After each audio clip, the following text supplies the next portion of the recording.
ini berkah kita juga di masa pandemi ini, karena dengan kita udah bosen setelah 4 bulan, kita dari bulan Maret itu terus sampai Juni, akhirnya lahirlah Numa. Ini benar-benar hiburan banget buat kita, karena kebetulan anak-anak juga mulai bosen, aku sama Mona juga udah boring di rumah gitu.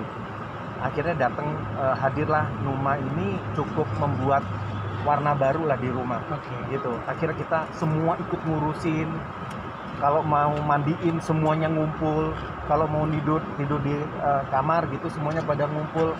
Nah, ini sebenarnya anugerah kami kembali gitu dengan adanya Numa lahir di masa pandemi. Itu berkah banget. Kita nggak pernah rasa bosan ada di rumah gitu. Tapi gitu. membatasi tamu datang mungkinan untuk Pasti Numa sendiri sampai bagaimana? sekarang pun eyangnya aja baru lihat setelah 5 bulan.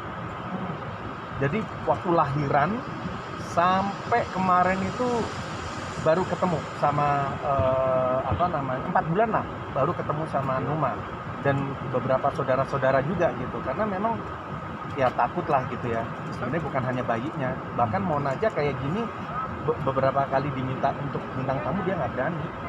Kayak gini aku begitu datang langsung mandi, keramas, udah baru. Ngasih jarak nggak, misalnya keluarga Eyang datang ngasih jarak, mungkinnya cuma lihat dari jauh untuk Ya, waktu lahiran itu jadi mereka itu pada ngeliatnya di mobil, nggak berani turun, nggak berani nyentuh gitu. Jadi dari mobil cuma lihat-lihat gitu aja. Kadang-kadang kita datang pernah, tapi ke teman ya, teman sama saudara, kita naik mobil, kita keliling ke saudara gitu, kita tunjukin kaca dibuka, nih, wow, udah kayak gitu-gitu aja. Yang penting mereka ngeliat lah.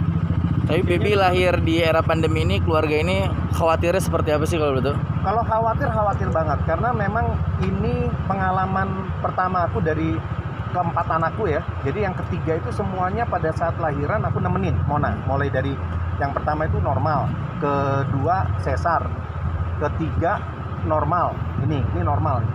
Itu aku ngerasain banget gitu. Pada saat melahirkan itu memang butuh support, butuh kita ada di sampingnya. Nah, pada saat pandemi kan nggak boleh gitu, nggak boleh dampingin. Ya memang ini pengalaman yang sangat berat. Kalau mamanya pernah lihat di TV, kadang-kadang gua kalau ngeliat di TV itu lebay banget ya, nungguin di depan ruang operasi, deg-degan, takut keadaan istrinya kayak apa. Nah, itu gua alamin kemarin. Karena yang kemarin gua selalu dampingin, ini gua nggak dampingin gitu. Jadi gua bener-bener nggak tahu apa yang terjadi di dalam. Itu benar ya, gua deg-degan, ada dokter keluar, gua langsung berdiri. Gimana dok? Orang belum proses gitu, kayak gitu-gitu. Memang itu yang gua alami gitu. Ini masukin usia berapa sekarang, yang paling kecil? Yang paling kecil sekarang baru mau 3 bulan, minggu depan 3 bulan. Gitu. Kembangannya udah seperti apa, Mas?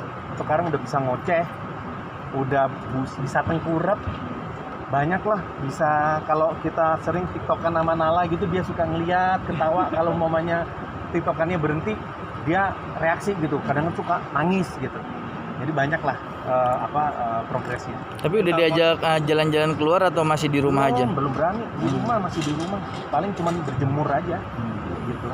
Mental Mbak Mona seperti apa, Mas? Karena mengingat nih anak sudah 4. Happy Gimana? banget. Kita hiburan banget lah. Apalagi Mona memang dia orangnya dasar orang rumah ya. Jadi dengan adanya ini dia cukup happy. Dengan adanya bayi ini kita punya aktivitas baru lagi, hiburan baru lagi gitu. Seru sih.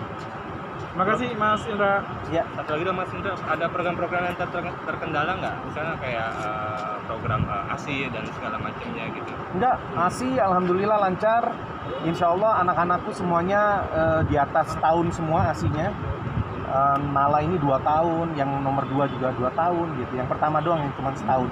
Nah ini insya Allah kita benar-benar full ASI eksklusif sampai insya Allah sampai 2 tahun. Nggak ada kendala sih, cuman memang menjaga daya tahan tubuh supaya bagus, supaya nggak ke rumah sakit. Cuman kemarin imunisasi sih, agak deg-degan. Jadi kita nyari tempat yang memang bukan rumah sakit umum gitu ya. Jadi emang yang nggak terlalu banyak orang, dan ternyata protokol kesehatannya juga cukup luar biasa. Temenin, baru kali ini juga imunisasi aku nggak nemenin. Kemarin Mona sendiri. Jadi dia ngelihat anaknya nangis sendiri gitu, karena nggak boleh ditemenin, jadi yang cuma nunggu di depan. Rencana mau nambah? Enggak, udah cukup insya Allah.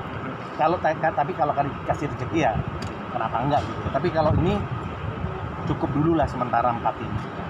Udah umur udah tua gini, gimana nanti opa-opa. Satu lagi Mas, sebagai suami mungkin ada pembatasan mengenai aktivitas Mbak Mona sendiri nantinya akan Aku mulai sih lagi tidak akan seperti membatasi, tapi Mona yang malah tahu sadar diri gitu. Mona sadar diri, tahu apa yang harus dia lakukan, protokol-protokol apa yang harus ini, malah dia lumayan proteknya lumayan tinggi gitu, karena yaitu karena bayi ya kayak gini gitu, kita pulang benar-benar nggak boleh duduk dulu, nggak boleh ya, langsung suruh ke kamar mandi, lepas baju, mandi, keramas, baru keluar boleh. Siap. Ya. Terima kasih. Sama-